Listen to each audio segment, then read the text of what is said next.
വാർത്തകളിലേക്ക് വിശദമായി. മഹാസഖ്യം ഉപേക്ഷിച്ച് NDAയ്ക്കൊപ്പം ചേർന്ന നിതീഷ് കുമാർ വീണ്ടും ബീഹാർ മുഖ്യമന്ത്രിയായി സത്യപ്രതിജ്ഞ ചെയ്ത് അധികാരമേറ്റു.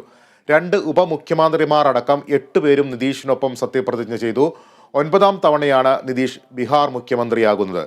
വിവരങ്ങളുമായി ആന്റണി ജിസ്റ്റോർജ് ചേരുന്നു. ആന്റണി, 2 ദിവസത്തെ അഭ്യൂഹങ്ങൾ, നാടകങ്ങൾ, ഏറ്റവും ഒടുവിൽ നിതീഷ് കുമാർ വീണ്ടും NDA പിന്തുണയോടെ മുഖ്യമന്ത്രിയായി അധികാരം ഏറ്റെടുത്തിരിക്കുന്നു. 2 ഉപമുഖ്യമന്ത്രിമാർ. എങ്ങനെയാണ് ഇപ്പോൾ മന്ത്രിസഭയുടെ ഒരു ഘടന സംബന്ധിച്ച് ലഭിക്കുന്ന വിവരങ്ങൾ? ലിബീഷ്, തീർച്ചയായിട്ടും 2 ദിവസം നീണ്ട രാഷ്ട്രീയ നാടകങ്ങൾ ബീഹാറിൽ അതിനിപ്പോൾ ക്ലൈമാക്സ് ആയിരിക്കുന്നു, അതിനവസാനമായിരിക്കുന്നു. ബീഹാറിൽ 9ാം തവണയും മുഖ്യമന്ത്രിയായി ഇപ്പോൾ നിതീഷ് കുമാർ സത്യപ്രതിജ്ഞ ചെയ്ത് അധികാരം ഏറ്റിരിക്കുകയാണ്. രാവിലെയാണ് ഈ നാടകീയ സംഭവങ്ങളൊക്കെ അരങ്ങേറുന്നത്. രാവിലെ JDUവിന്റെ നിയമസഭാ കക്ഷി യോഗം ചേരുന്നു. ആ യോഗത്തിൽ നിതീഷ് കുമാറിന് ഈ നിലവിലുള്ള RJD കോൺഗ്രസ് സഖ്യ സർക്കാരിൽ നിന്ന് രാജിവെക്കാനുള്ള അനുമതി അല്ലെങ്കിൽ ഒരു അംഗീകാരം ആ തീരുമാനത്തിന് നിയമസഭാ കക്ഷി യോഗം നൽകുന്നു.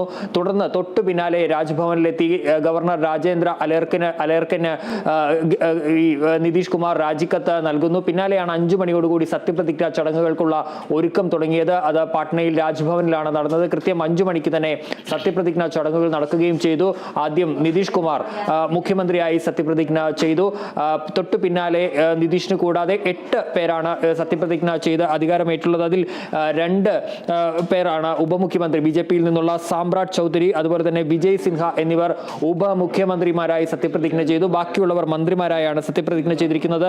പ്രേംകുമാർ, ശ്രാവൺ കുമാർ, വിജേന്ദ്ര പ്രസാദ് യാദവ്, സന്തോഷ് സുമൻ എന്നിവരാണ് സത്യപ്രതിജ്ഞ ചെയ്ത് അധികാരമേറ്റിരിക്കുന്നത്. ഏതായാലും നിതീഷിന്റെ അപ്രതീക്ഷിത നീക്കത്തിൽ വലിയ ഞെട്ടലിൽ തന്നെയാണ് ഇന്ത്യ മുന്നണിയും അതുപോലെ തന്നെ RJDയും അടക്കമുള്ള പാർട്ടികളുള്ളത്. ഏതായാലും ഇക്കാര്യത്തിൽ നിതീഷിനെതിരെ രൂക്ഷമായ വിമർശനവുമായി RJD രംഗത്തെത്തിയിട്ടുണ്ട്. ഏതായാലും ഈ 2024 ലോക്സഭാ തെരഞ്ഞെടുപ്പോടുകൂടി ഇന്ത്യയിൽ JDU അവസാനിക്കുന്നു.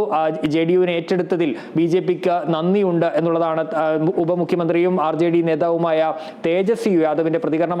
അതുപോലെ തന്നെ കോൺഗ്രസും രൂക്ഷമായ ഭാഷയിൽ തന്നെ നിതീഷിനെതിരെ രംഗത്ത് വന്നിട്ടുണ്ട്. കോൺഗ്രസ് അധ്യക്ഷൻ മല്ലികാർജ്ജുൻ ഖാർഗെ പറഞ്ഞത് നിതീഷിന്റെ മാറ്റം പ്രതീക്ഷിച്ചിരുന്നതാണ്, എപ്പോഴാണ് ആ മാറ്റം ഉണ്ടാവുക എന്നുള്ളത് മാത്രമാണ് അറിയാതിരുന്നത്. ഏതായാലും ആ മാറ്റം പ്രതീക്ഷിച്ചതാണ് എന്നുള്ള കാര്യമാണ് കോൺഗ്രസ് അധ്യക്ഷൻ മല്ലികാർജ്ജുൻ ഖാർഗെ പറഞ്ഞത്. മാത്രമല്ല ജയറാം രമേശ് ഇക്കാര്യത്തിൽ പറഞ്ഞത് വഞ്ചനയിൽ വിദഗ്ധനാണ് ഈ നിതീഷ് കുമാർ എന്നൊരു ആരോപണമാണ് ഇക്കാര്യത്തിൽ കോൺഗ്രസിന്റെ മുതിർന്ന നേതാവ് ജയറാം രമേശും ഉന്നയിച്ചത്. ഏതായാലും ഈ നാടകാന്ത്യം വീണ്ടും 9ാം തവണ മുഖ്യമന്ത്രിയായി നിതീഷ് കുമാർ ബീഹാറിന്റെ മുഖ്യമന്ത്രിയായി ചുമതലയേൽക്കുന്നു. അതേസമയം ഇത് 5ാം തവണയാണ് കൂടുമാറ്റത്തിലൂടെ ബീഹാർ മുഖ്യമന്ത്രിയായി നിതീഷ് കുമാർ എത്തുന്നത് എന്നുള്ളതും ഒരു പ്രത്യേകതയാണ്.